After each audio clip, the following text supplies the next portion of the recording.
Y esta serie estoy muy emocionado porque es una de las series que más me han apasionado últimamente en escudriñar y en investigar y en estudiar de la Biblia, y se llama La Doctrina del Espíritu Santo.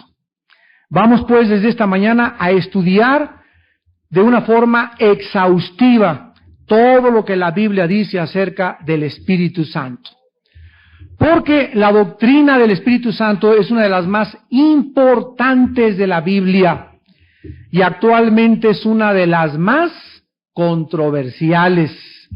Esto se debe a que la mayor parte de los cristianos nunca han comprendido, nunca han estudiado profundamente lo que se llama la neumatología. Si quieres apuntar esta palabra, neumatología, es la rama de la teología que estudia la doctrina del Espíritu Santo. Neuma, espíritu, logos tratado.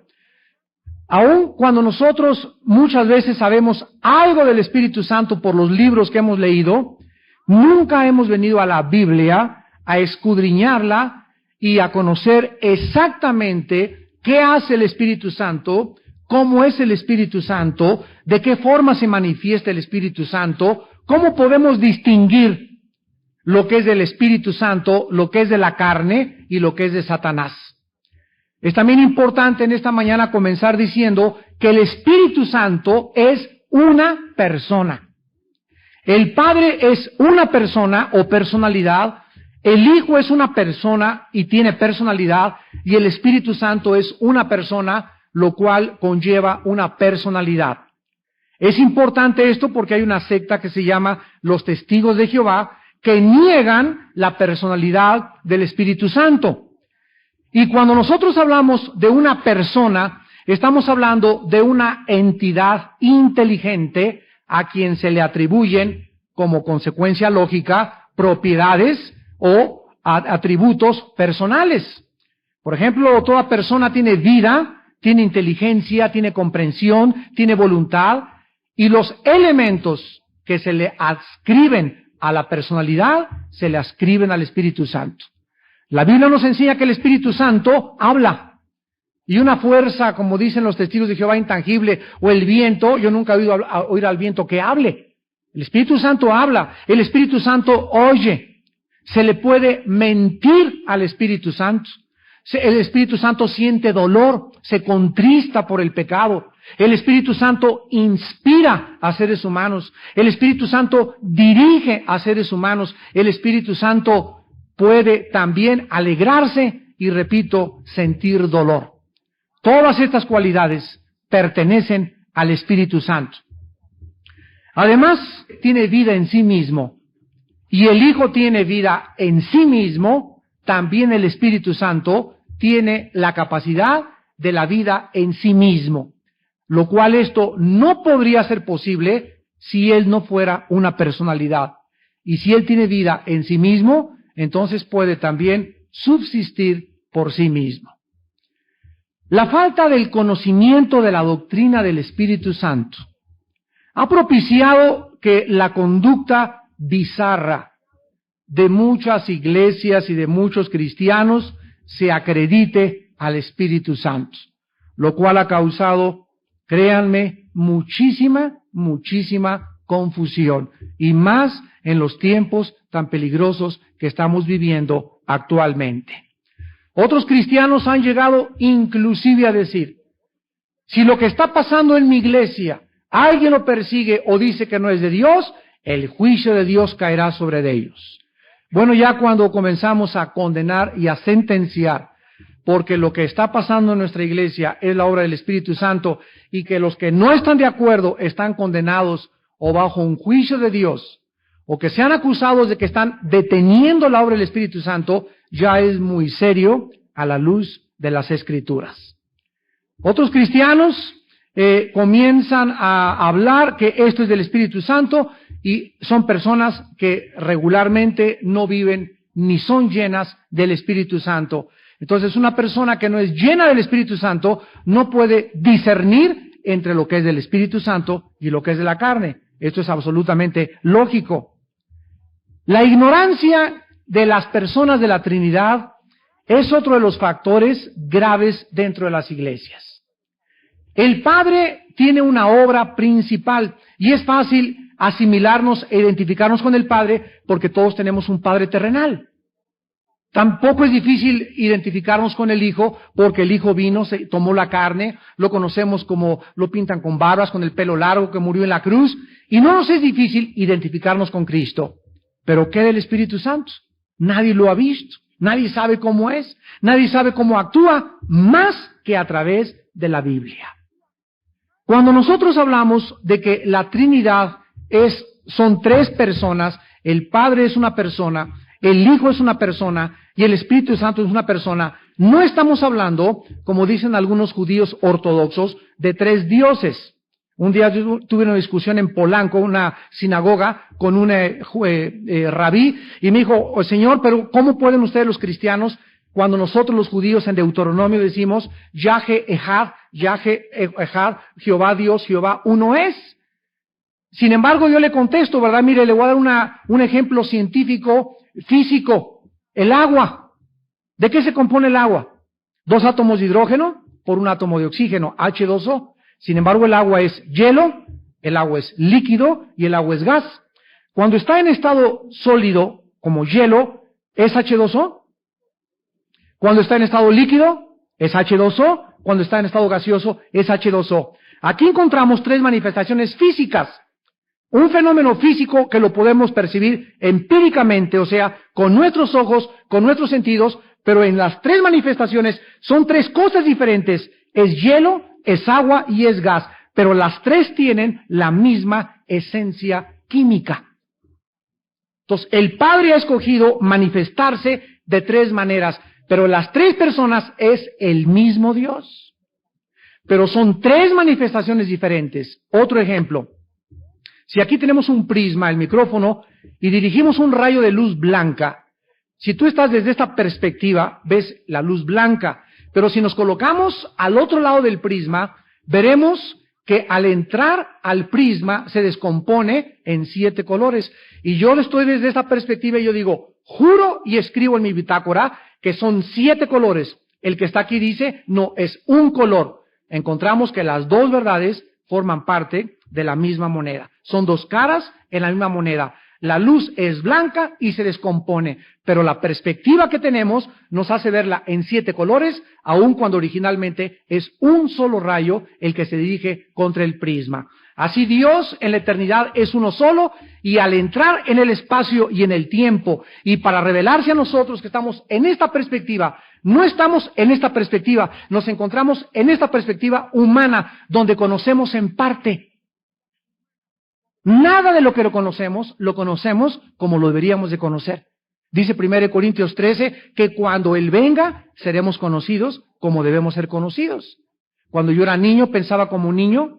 Cuando yo era grande, pienso como grande. Cuando yo era niño, juzgaba, pensaba y hablaba como un niño. Gugu, tata, y un niño no comprende un filósofo de 12 años. Cuando llego a los 12 años comprendo más, y a los 23 ya comienzo a comprender fundamentos de la filosofía. Exactamente lo mismo espiritualmente hablando. Cuando nosotros nos encontramos en la edad en la que nos encontramos, todas las cosas están todavía borrosas, nublosas, por el pecado que hizo estragos en nuestra mente. Y el Espíritu Santo con trabajo se está limpiando nuestra mente y programándonos de nuevo y sacando los programas anteriores para que tengamos la mente de Cristo. Y aun cuando leemos la Biblia y la leemos 500,000 veces, nunca conoceremos totalmente la verdad. Hasta que Cristo venga, veremos cara a cara. Entonces, las cosas que sabemos, no las sabemos como las deberíamos de conocer, y Dios se esfuerza en enseñárnoslas espiritualmente. Entonces, el Espíritu Santo, ¿cuál es la función del Espíritu Santo? Porque la Biblia dice que el Padre planeó la salvación. El Padre, de acuerdo a la Biblia, es el cerebro. Es el que planeó todo y es el soberano. 2, el Hijo implementó la salvación con su venida al mundo, con su muerte y su resurrección.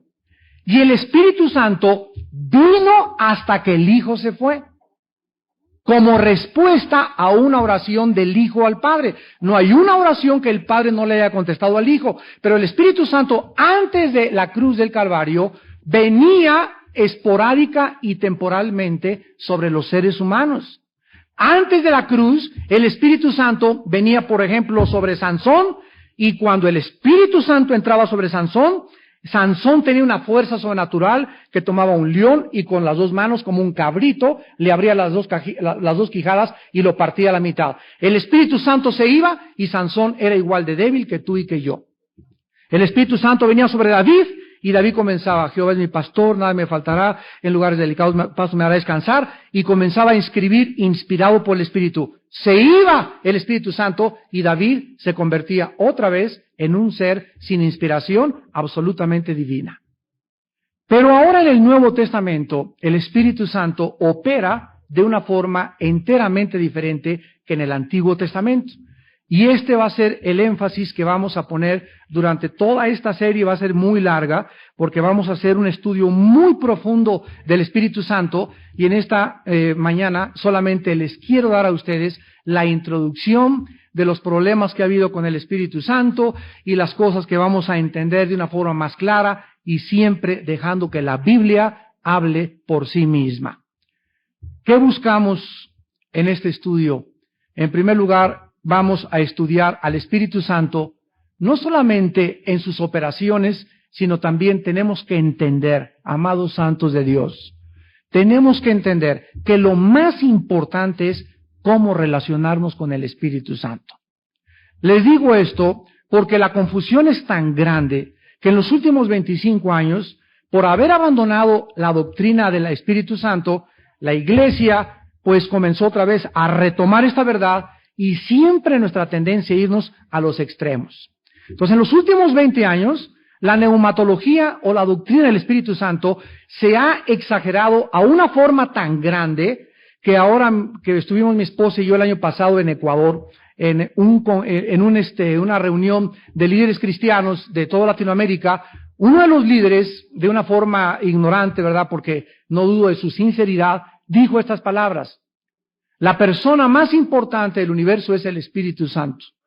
Y pues éramos cientos de pastores ahí. Entonces yo me tomé la libertad, guiado, y lo siento por Dios, y le dije: hermano amado, déjeme decirle que usted está equivocado.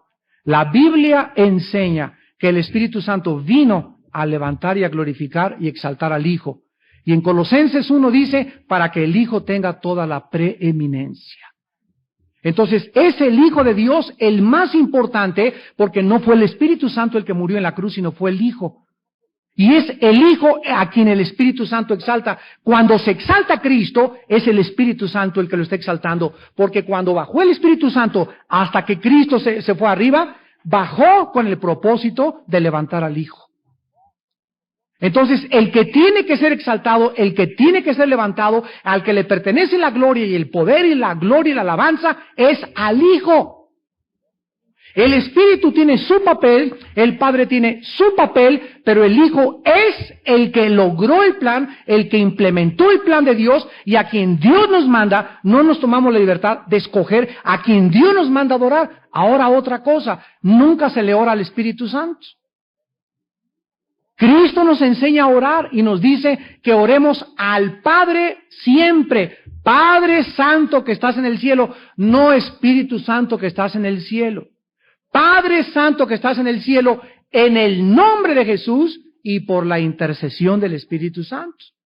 Entonces la oración comprende a las tres personas de la Trinidad. Un día me dijo un hermano: bueno, pues si los tres son Dios, ¿qué diferencia hay? Es que no es de que haya diferencia, es que o te sometes a la palabra de Dios o eres un rebelde a Dios. Dios ordena, Dios nos manda en su palabra que así tiene que ser. Que el Espíritu, dice Romanos 8, intercede por nosotros mediante su mediación al Padre, pero es en el nombre del Hijo a través de quien se hace la oración. Esto lo digo porque, ¿verdad?, hay una secta que llegó de Brasil a México que se llama Oración Fuerte al Espíritu Santo. Así se llama la iglesia. Cuando ustedes ven este letrero, Oración Fuerte al Espíritu Santo, es una secta brasileña que combina la macumba con el cristianismo. Es increíble, ¿verdad? Y entonces, en todo este revoltijo, abres el periódico y dice también el periódico: oración al Espíritu Santo, oración a Judas Tadeo, oración a la Virgen de la Macarena, etcétera, etcétera. Y el cristiano sabe que la oración es al Padre, repito, en el nombre del Hijo, mediante la intercesión del Espíritu Santo. Ahora, sí podemos decir, por ejemplo, Espíritu Santo, ven, Espíritu Santo, eres maravilloso, podemos expresarle nuestros sentimientos al Espíritu Santo, no hay ningún problema con expresarle al Espíritu Santo lo que sentimos, con bendecirlo, con alabarlo, lo que sea, pero nunca le pedimos que vaya con el Padre e interceda como el Hijo, porque es el Hijo el que vive eternamente, Hebreos 10, para interceder por nosotros, ¿verdad? Mediante el Espíritu Santo. Entonces, este orden es importantísimo.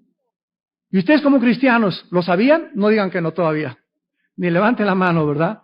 Pero yo estoy seguro que la mayor parte de ustedes ya tienen años en el cristianismo y ahí están todavía que no sabían que no se le ora ni se le pide al Espíritu Santo. Cuando comencemos a estudiar, vamos a ver en este estudio, por ejemplo, en Efesios 5:18, ¿qué significa ser llenos del Espíritu Santo?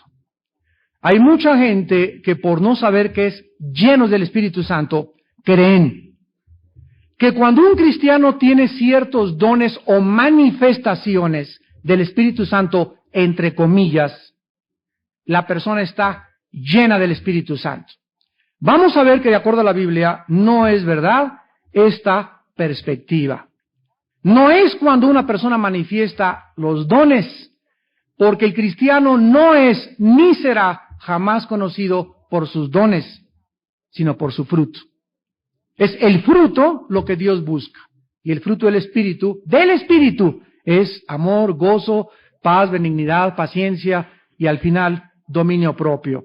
Entonces, una persona puede tener dones sin ser lleno del Espíritu Santo. Bíblicamente, la iglesia de Corinto. La iglesia de Corinto era una iglesia que tenía todos los dones. Se movían todos los dones en la iglesia. Pero ¿cuál es el problema? Que los dones de Dios estaban siendo usados por cristianos que no estaban llenos del Espíritu Santo. Vivían, operaban en la carne. Entonces, cuando hablaban en lenguas, todo el mundo, toda la iglesia en lenguas, y llega Pablo y dice, oiga, pero ¿qué les pasa a ustedes? Y comienza Pablo a escribirles 1 Corintios 14 para reglamentarles el don de lenguas y decirles, hermanitos queridos, santos, las lenguas no son nada más para que te pongas como loco y hablar, porque les prohíbo, dice Pablo, que hablen todos al mismo tiempo en lenguas. Si quieren hablar lenguas en la iglesia, que sea 1 o 2 por 3 por turno y que alguien interprete. Y si no hay intérprete, cállate.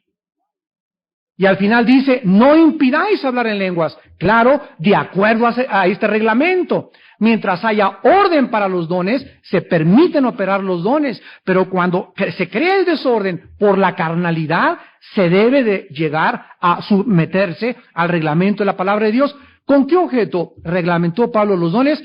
Porque si entraban incrédulos, ¿qué dice Corintios 14? Ni te enojes conmigo, hermanito. Yo te repito lo que la Biblia dice, para que cuando entren incrédulos no digan que son una bola de locos. O sea, nuestro testimonio al mundo tiene que ser de gente normal. Tiene que ser de no raritos, ni loqueras, ¿verdad?, dentro de la iglesia. Ahora, esto no quiere decir que en otra reunión que no sea la iglesia el domingo, allá en tu casa de fulano de tal, se hubo una manifestación y hubo un hermano y se cayó y el otro se rió, etcétera, etcétera. Dios puede hacer muchas cosas, pero Él no lo hace con todos.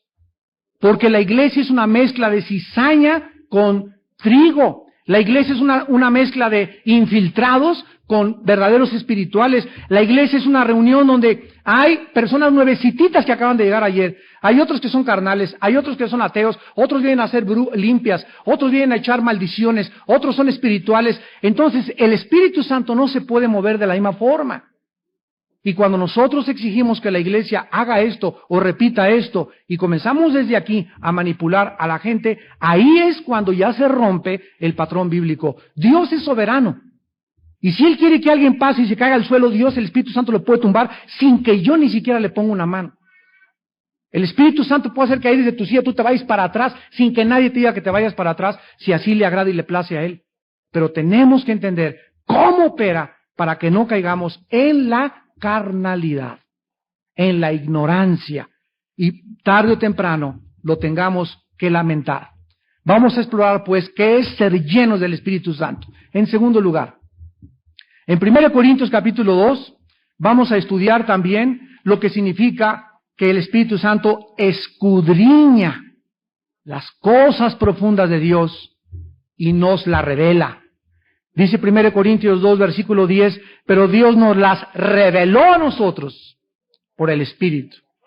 Vamos otra vez en orden. Todas las cosas de Dios, todos los misterios de Dios, toda la sabiduría de Dios, todo aquello que está oculto a la investigación natural de la mente científica o filosófica, es el Espíritu de Dios, el único Espíritu en el universo que la puede comunicar, y se usa la palabra revelar a la mente humana. Nada más el Espíritu Santo. Esto significa lo siguiente. La Biblia es la revelación de Dios. Si yo vengo a la Biblia sin el Espíritu Santo, con mi mente investigadora, sabia, inteligente, con mis doctorados y mis licenciaturas, choco porque las cosas de la Biblia no son racionales muchas veces, no son científicas muchas veces a la mente, sino que estas cosas las escondió Dios a los sabios y se las escondió a los entendidos y se las revela a los niños. Pero si yo vengo a la Biblia con el Espíritu Santo dentro de mí me hace así, me quita el sello, porque la Biblia es un libro sellado. Y hasta que el Espíritu no quite el sello, no puedo yo abrir la Biblia y ser enseñado y transformado por la Biblia. Esta es la razón por la cual hay hombres, ¿verdad? Y voy a mencionar su nombre. En México, un filósofo que tiene 55 años estudiando la Biblia y se llama Ernesto de la Peña, acaba de sacar un libro que se llama El hermano gemelo de Cristo, Santo Tomás, donde ataca y, hace una tortilla de jamón con queso campesina y chorizo y huevo y cebolla, le pone a sus filosofías. 55 años viniendo a la Biblia con su mente natural. Por eso, como dicen los jóvenes, no le ha caído el 20 a este filósofo. Porque todo lo que hace lo tuerce. ¿De dónde nacieron las sectas? Las sectas son el resultado de hombres que vienen sin el Espíritu Santo a la Biblia a tratar de acomodarla, arreglarla, aceptarla a sus imaginaciones y conclusiones y razonamientos, y entonces sacan las sectas como los Testigos de Jehová, como los mormones, como el unitarismo, como la ciencia cristiana y como cuantas otras miles de sectas existen porque no han podido interpretarla por carecer del Espíritu de Dios. Dios, dice 1 Corintios 2:10, no las revela a nosotros, por el Espíritu. Si tú no tienes el Espíritu de Dios, por más inteligente que seas, y racional, y capaz, y con tus doctorados y tus títulos, no importa lo que la sabiduría humana te haya dado, sin el Espíritu de Dios, la Biblia es locura. Dice la Biblia que el Espíritu, versículo 10, lo escudriña todo. La palabra escudriñar es hacer huecos, hacer pozos, investigar profundamente. Y miren lo que dice aquí. Aquí está el Padre. Aquí está el Espíritu Santo. El Espíritu Santo, ¿qué hace? De acuerdo a 1 Corintios 2:10, el Espíritu Santo va con el Padre y escudriña, investiga. El Padre le comunica, el Padre le otorga, el Padre le concede al Espíritu Santo, a Él nada más, todo el conocimiento y los misterios de Él. Y el Espíritu Santo baja desde el cielo y entra a mi vida cuando recibo a Jesucristo, y desde ese momento, Él, el Espíritu Santo, que es el único que conoce la mente del Padre, me la revela a mi mente y a mi espíritu. Él es el único que escudriña las cosas profundas de Dios. Dice el versículo 12 que nosotros no hemos recibido el espíritu del mundo. El espíritu del mundo es el espíritu del anticristo. Es el espíritu de engaño, es el espíritu de la mentira, es el espíritu de la soberbia, es el espíritu de temor, de esclavitud, es el espíritu de Satanás. Nosotros hemos recibido el espíritu que proviene de Dios para que sepamos, para que entendamos lo que Dios nos ha concedido. Versículo 3. Y cuando un cristiano habla, ya no habla de su propia cosecha. Estas son mis deducciones, estas son mis conclusiones, esto es a lo que yo creo, yo pienso, quizá, tal vez. Cuando un cristiano habla, el cristiano tiene, antes de hablar, ser lleno de la palabra de Dios, porque el Espíritu Santo usa la Biblia. Entonces yo no puedo decir quiero profetizar y tengo palabra de Dios para ti y tengo esto y el otro si antes mi mente no está saturada, llena de la palabra de Dios.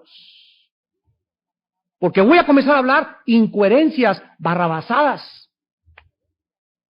El Espíritu, dice la Biblia, nos hace hablar cosas espirituales, palabras enseñadas no por sabiduría humana. Lo que yo predico no es lo que me enseñó Demóstenes, lo que tú le enseñas a tus hijos no es lo que aprendiste de Jean-Paul Sartre, lo que yo le enseño a mis estudiantes no es lo que aprendí de Carlos Marx, ni de Nietzsche. Lo que yo enseño es lo que la Biblia, el Espíritu me enseñó. Y cuando tú comunicas, cuando tú hablas las palabras que el Espíritu pone en tu boca, las palabras de Cristo son espíritu y son vida.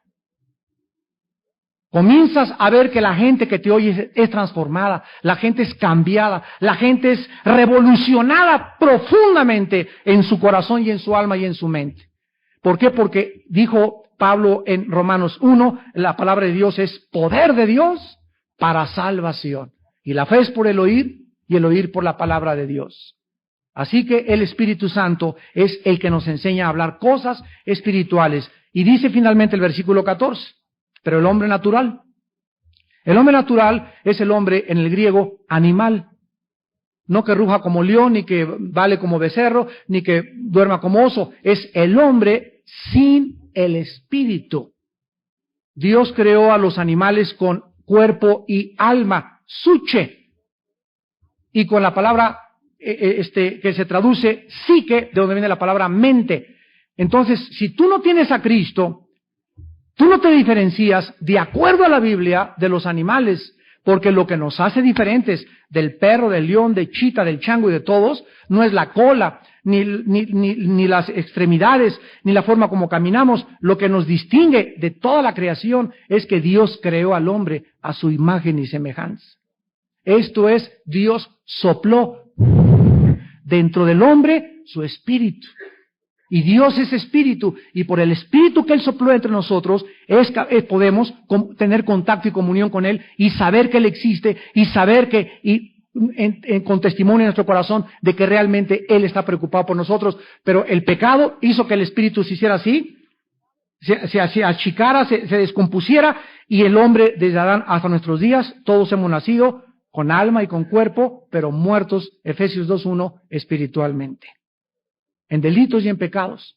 Entonces el hombre sabe que Dios existe y busca las estrellas y se va a las pirámides de Teotihuacán a cargarse de energía y a comprar piedras allá en el Teposteco y a Catemaco, y se mete al ocultismo para investigar el ocultismo, todo lo misterioso. Vamos con el brujo, con los mediums, contacto con los muertos, con los ovnis, por todos los canales prohibidos por la Biblia. ¿Por qué? Porque es el Hijo el que revela al Padre, y el que no tiene al Hijo no conoce al Padre, porque solo el Hijo le ha agradado revelar al Padre a aquellos a quienes le han recibido como Señor y Salvador. El hombre natural, el hombre sin espíritu, fíjense lo que dice, no percibe las cosas que son del Espíritu de Dios. Entonces viene este señor de la peña, no, pues es que ¿cómo es posible que un Dios santo pueda mandar matar a los cananitas? Esto es genocidio. ¿Cómo puede David tener adulterio y ser perdonado por Dios? Esto es tener consentidos. ¿Cómo puede Dios decir que a través de la sangre, qué religión tan sangrienta? Las personas sin el Espíritu de Dios quieren comprender a Dios con su mente que tienen de calabaza y no entienden que trasciende nuestra capacidad para comprender las cosas de Dios. Si nosotros los cristianos con el Espíritu Santo, miren nada más el revoltijo que hacemos de vez en cuando. Y entre nosotros, ¿verdad? Hay Apolos, sinceros hermanos que predican y enseñan, pero se avientan cada cosa que ahí te la encargo después. Hay que ir con ellos, y hermano, mira, no es por acá, como Priscila y Aquila se acercaron con Apolos, mira, Apolitos, estás lleno del Señor y predicas la palabra, pero te falta estudiar más la Biblia, lo que tú estás diciendo no es correcto, y esos hermanos humildes se vuelven a meter al camino y trazan bien la palabra de verdad, y nos pasa a todos los predicadores, a todos los estudiantes de la Biblia, porque todos de alguna forma, alguna vez, hemos enseñado cosas no exactamente como la Biblia lo manda, y gracias a Dios de que Dios no ha acabado con ninguno de nosotros, que nos da la oportunidad de seguir estudiando y profundizándonos más para trazar bien la palabra de Dios. El hombre natural no entiende las cosas del Espíritu porque para él son locura. Y por eso, ¿verdad?, vienen doctores y, ¿cómo puede un Dios santo y un Dios de amor permitir que un niño nazca con caras de sapo? Yo por eso no creo en Dios. ¿Cómo puede Dios haber permitido que en México en el 85 se murieran miles de niños aplastados por miles de toneladas de cemento? Ese no es un Dios. Si es un Dios, ¿por qué no acaba con el diablo? Si es Dios, a ver, ¿puede crear una piedra tan grande que no puede él mismo cargarla? Y todas estas preguntas son el resultado de mentes no regeneradas. ¿Por qué? Dice el versículo 14. Porque se han de discernir. El discernimiento lo da el Espíritu Santo. ¿Qué significa discernir? Discernir es esto. Miren ustedes. Discernir es separar la verdad del error. Discernir es separar la luz de las tinieblas. Discernir es separar lo dulce de lo amargo. La capacidad de decir esto es verdad y esto es mentira, solo el Espíritu nos las puede dar, porque es el Espíritu de verdad.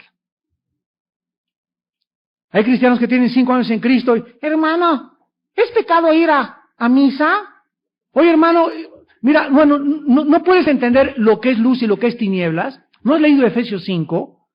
Que no participemos de las obras de las tinieblas. Tú dime si al entrar a un rito religioso estás entrando donde Dios es luz, porque Dios es luz, es Cristo glorificado, es la verdad de Dios glorificada y exaltada. Si no es así, estás entrando a una cueva de vampiros. Hermano, ¿puedo ser la madrina de ramos de la primera comunión de mi sobrina?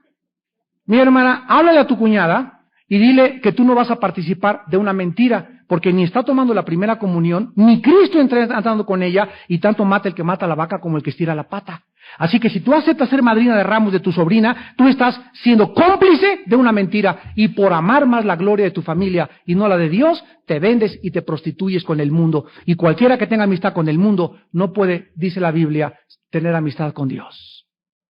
Hemos sido llamados a separarnos totalmente de todas las cosas que no provienen del Señor. Vamos a estudiar también 1 de Juan capítulo 2. Ahorita solamente le estoy dando la introducción de algunas cosas que vamos a estudiar ya con más detenimiento. Y otra área de confusión es la unción del Espíritu Santo.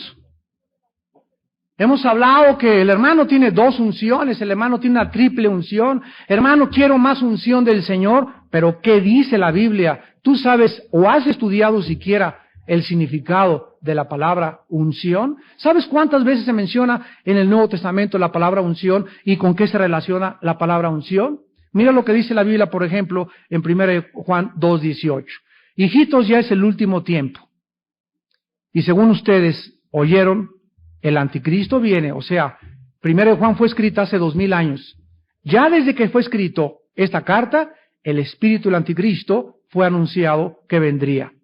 Así ahora, escribe Juan, han surgido muchos anticristos. Por esto conocemos que es el último tiempo. Versículo 20. Pero ustedes tienen la unción del Santo y conocen todas las cosas. ¿Cuál es esta unción que el apóstol Juan escribe que todos los cristianos tenemos? Al Espíritu Santo. La palabra Jesucristo significa Jesús Christos. La palabra Cristo es unción en el griego. ¿Qué significa Jesucristo? Significa el Salvador ungido. ¿Qué significa la palabra Christos anos, que se tradujo cristiano? Christos, ungido, anos, pequeños, cristiano, pequeños, ungidos. Dice Romanos 8:4, el que no tenga el Espíritu de Dios no es de él. ¿Qué me hace cristiano? No el bautizo. ¿Qué me hace cristiano? No la primera comunión. ¿Qué me hace cristiano? No la peregrinación a la villa. ¿Qué me hace cristiano? No el que mi papá fue arzobispo. ¿Qué me hace cristiano? No el tener la foto del Papa. Me hace cristiano tener al Espíritu Santo. Y si tú tienes catolicismo o religión o protestante, o eres bautista, metodista o remojado o lo que tú quieras, no importa a la organización que vayas, ni en qué iglesia creciste, pues yo fui cristiano toda mi vida, no hay tal cosa como cristiano toda la vida, todos nacimos en pecado y no es por carne, ni es por herencia, ni es por sangre, es de Dios. Si no naces de nuevo por agua y por qué, por el Espíritu Santo, no hay nada que Dios haga en nosotros en su gracia más que a través del Espíritu Santo. No hay nada que Dios haga en la vida de un cristiano, cero nada, más que a través de la mediación, más que a través del poder, más que a través de la capacidad y la habilidad que el Espíritu Santo nos da a cada uno de nosotros. Ahora dice el versículo 27 de 1 Juan 2, pero la unción que ustedes recibieron de Él permanece. No entra y se va. Una vez me dijeron, hermano, la salvación se puede perder. Bueno, mira, si se pierde la salvación, significa que Dios te selló, y ya que pecaste, te quita el sello, y se va la unción. Y Efesios 1, 13 y 14 no enseña eso. Dice que estamos sellados hasta la redención de nuestro cuerpo, hasta la resurrección. Y entonces esa persona que dice que perdió la salvación, ¿puede arrepentirse otra vez? Bueno, entonces Dios va a tener que volver a sellarlo y va a tener que volver a nacer de nuevo. Entonces, la gente está diciendo, al decir que se pierde la salvación, que el nuevo nacimiento es reversible, que el sello del Espíritu Santo es reversible, y que la obra de Dios es la fe más las obras. Porque si me dices que se pierde la salvación, me estás diciendo, fui salvo por fe, pero después dependo de mis obras. Si me porto bien, entro al cielo. Entonces la fe más las obras. Y la Biblia dice que es por gracia, nunca por fe, y lo que Dios confirma y empieza, Él mismo termina. Es una ignorancia y unas barbaridades y unos chorizos de Toluca lo que han hecho con la Biblia y con la teología cristiana tremenda, que necesitamos venir a estudiar con pasión, con dedicación, con perseverancia, con seriedad las Escrituras sagradas. Primera de Juan 18 y 20 dice que la unción que nosotros tenemos permanece en nosotros. Ahora fíjense, desde que yo recibo la unción y tú también como cristianos, ya no recibimos otra unción, recibimos, y el Espíritu Santo puede venir varias veces y puede hacer que mi vida tenga más poder por la libertad que yo le doy por mi ausencia de pecado, porque lo único que al Espíritu Santo lo contrista y le causa dolor es mi pecado, nada más. La carnalidad, el rencor, la amargura, los pleitos, los celos, las contiendas, la crítica, la murmuración, hacen que el Espíritu Santo esté así. Y si yo estoy así y quiero hablar en lenguas, si yo estoy así y quiero recibir los dones del Espíritu Santo, si los recibo, voy a operarlos en la carne. 1 Corintios 12 explica los dones del Espíritu Santo. 1 Corintios 14 se reglamentan las lenguas. ¿Qué hay en medio del 12 y del 14? Ustedes que conocen la Biblia, el capítulo 3 es el himno dedicado al amor. Entre los dones y la reglamentación está el amor. O sea que Dios me dice, Armando, aquí están muchos dones para ti, y gloria a Dios por los dones, pero no seas como los corintios. Las cosas que se escribieron para que aprendamos de los demás. No seas como los corintios, no hables en lenguas, ni quieras profetizar, ni quieras tener las cosas, no estando lleno del Espíritu Santo. Porque si tú no eres lleno del Espíritu Santo y no operas en amor, tropiezas, debilitas y ofendes al cuerpo de Cristo, como hicieron los corintios, tropezaban a miles de gentes. Tomaban la cena del Señor, medios borrachos, se aventaban media botella de vino para tomar la cena del Señor. A ver, aprovechándonos aquí, échale otra copita, hermano. Así eran los corintios, dice que se emborrachaban y se embriagaban con la cena del Señor. Otros, ¿verdad? Y con las lenguas por aquí, por allá. Bueno, era un tropezadero. Todo lo que hacían los corintios era en la carne, en la carne, en la carne. Y dice Pablo, les escribí, 1 Corintios 3, como a carnales, porque no pueden ustedes, como a los efesios, recibir la carne. Les tuve que dar leche, porque son inexpertos en la palabra de justicia. Hebreos 5, del 10 al 15. Si yo opero en la carne, los dones se convierten en juguetes, se convierten en tropiezo, se convierten en ofensa a hermanos y en tropiezo de muchos hermanos nuevecitos que ni siquiera entienden qué es las lenguas. Y hay hermanos acabando de convertir, a ver, habla en lenguas, a ver, saca la lengua, le mete una pinza y le hacen así la lengua para que comience. Imagínense nada más, hermanos.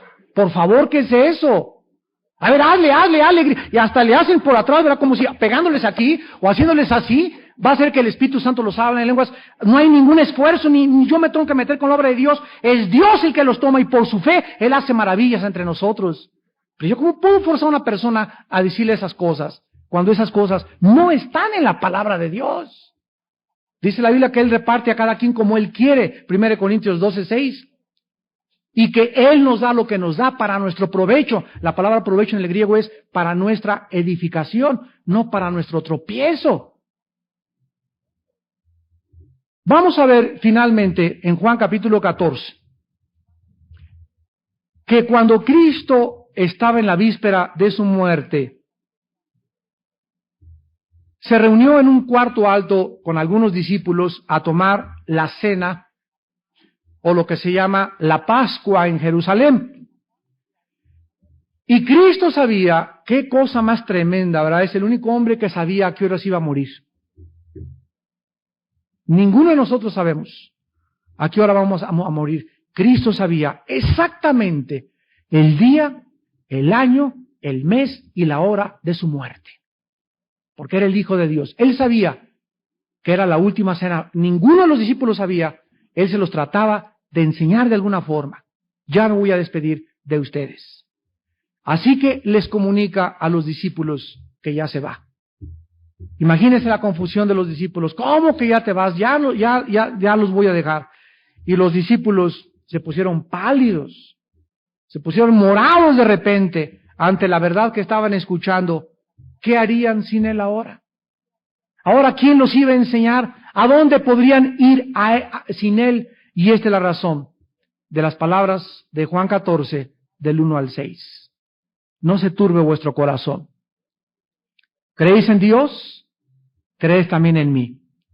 En la casa de mi Padre muchas moradas hay. Si así no fuera, yo os lo hubiera dicho. Voy pues a preparar lugar para vosotros. Y si me fuere y os preparare lugar, vendré otra vez y os tomaré a mí mismo, para que donde yo estoy, ustedes también estén. Y sabéis a dónde voy, y sabéis el camino. Le dijo Tomás: Señor, no sabemos a dónde vas. ¿Cómo pues podemos saber el camino? Jesús le dijo: Yo soy el camino, y la verdad, y la vida. Nadie viene al Padre sino por mí. Y los discípulos, después de que les dijo todas estas cosas, ¿verdad? Cristo, seguían todavía un poco desanimados, y todavía para impulsarlos más, en el versículo 12, Cristo les dice algo asombroso. De cierto os digo, el que en mí cree las obras que yo hago, él las hará también, y aún mayores hará, porque yo voy al Padre. Aquí encontramos que los discípulos, cuando les dijo eso Cristo, preguntaron: ¿mayores que tú? Por favor, imposible, ¿verdad? Y en parte tenían razón, porque ellos no tenían el poder para hacerlas, por lo que Cristo agrega en el versículo 16 y 17. Y yo rogaré al Padre y os dará otro Consolador, para que esté con vosotros para siempre. Observen la palabra otro. Otro significa que Él, Cristo, se consideró mientras estuvo con ellos aquí en la tierra, y cuando el Espíritu Santo no había bajado, Cristo ocupó e hizo las funciones del Espíritu de consolar a sus discípulos hasta el último momento. Entonces Cristo, al decir viene otro, la palabra otro en el griego significa otro de la misma clase, porque hay otro de otra clase diferente.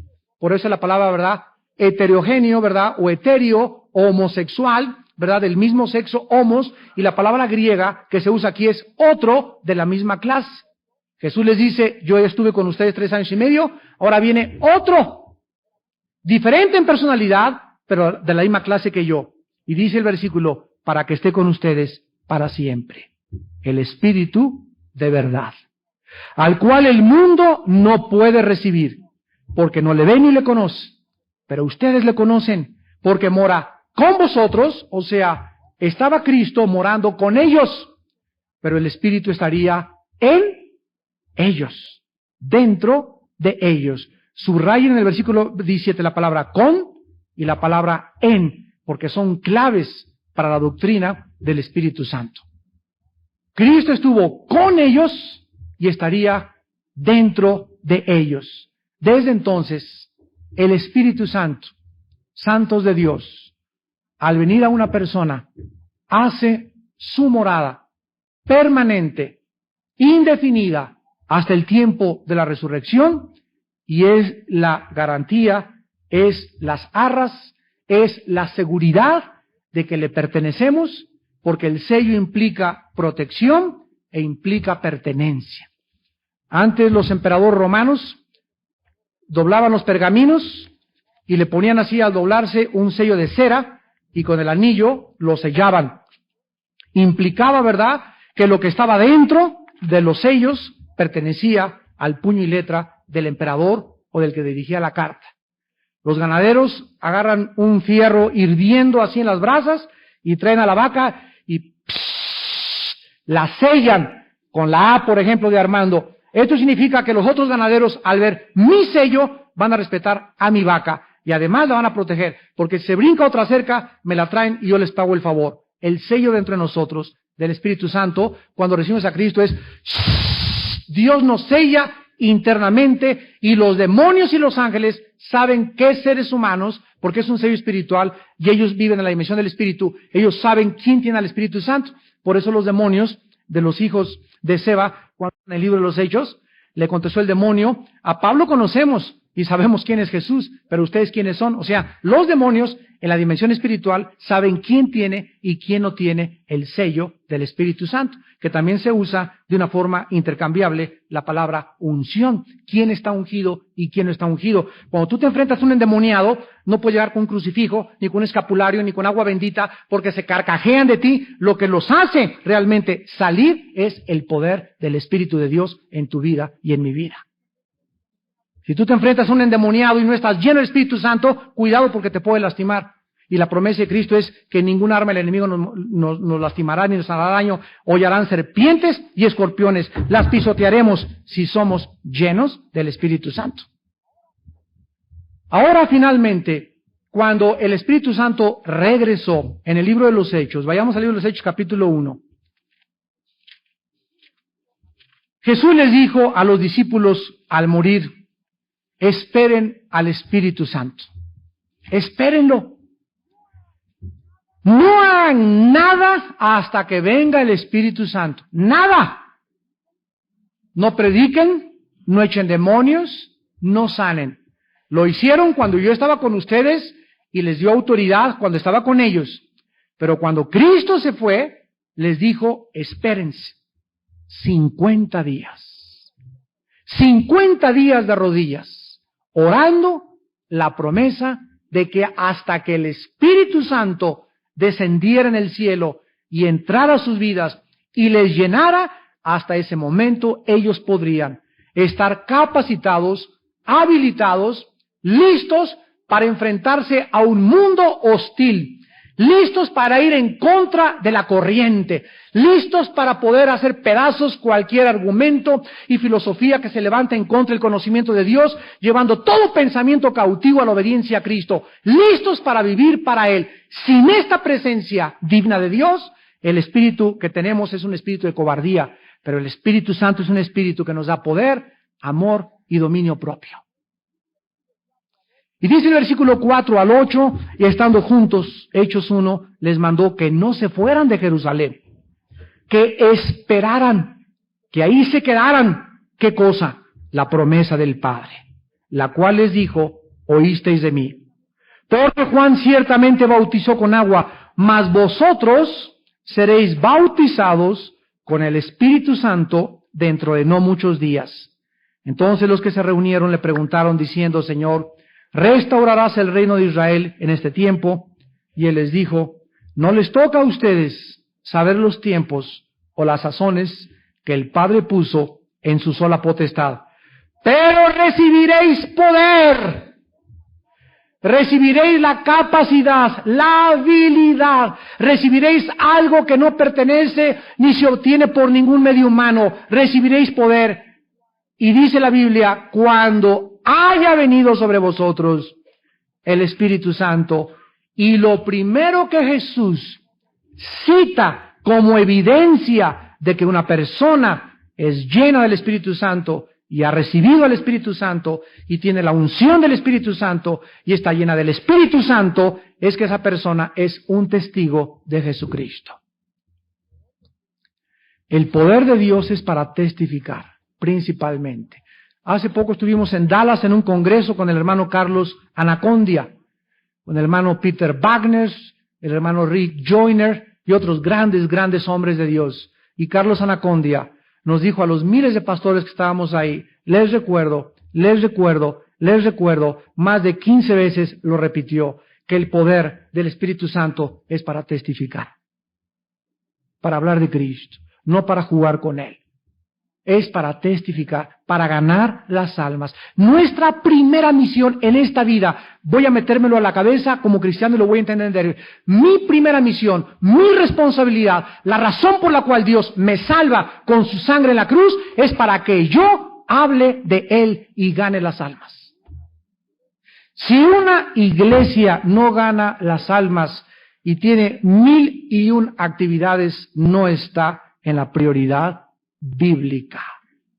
Escúcheme también, hermanos pastores, por la televisión allá por Sudamérica y España y Estados Unidos. La misión de la iglesia es evangelizar. Mateo 28. Ir por todo el mundo y predicar. Dar testimonio del evangelio y la gracia de Dios.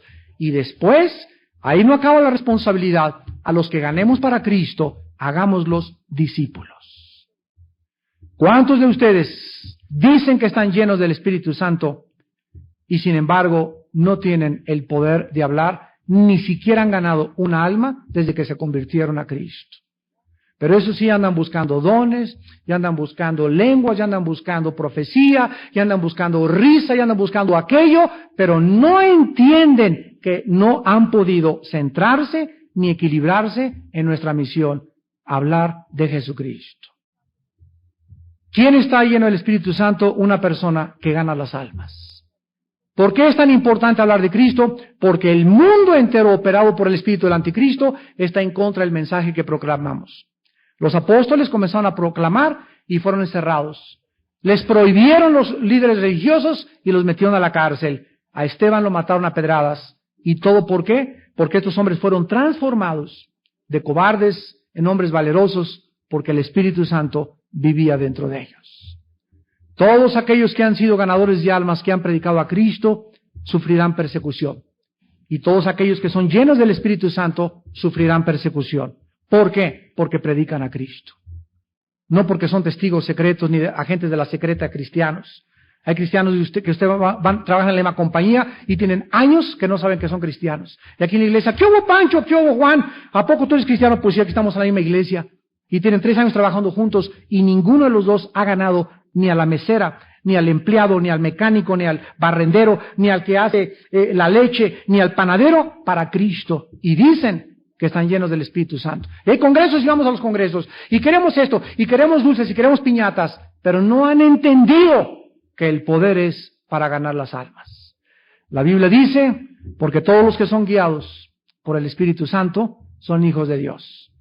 Y no hemos recibido el espíritu de esclavitud para estar en temor de los hombres. Tenerle miedo al hombre es una trampa, dice Proverbios.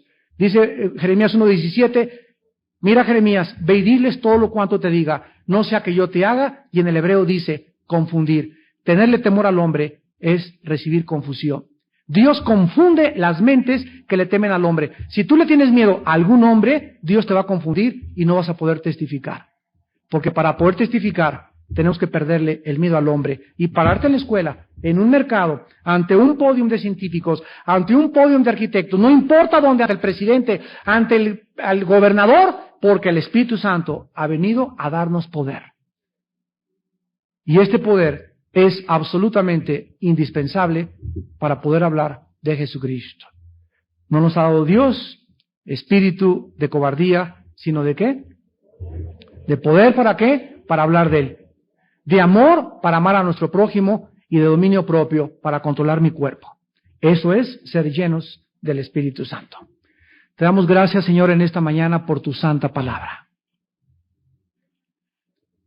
Enséñanos a través del Espíritu, Señor, que has enviado a nuestra vida, a ungirnos y a sellarnos para siempre la verdad.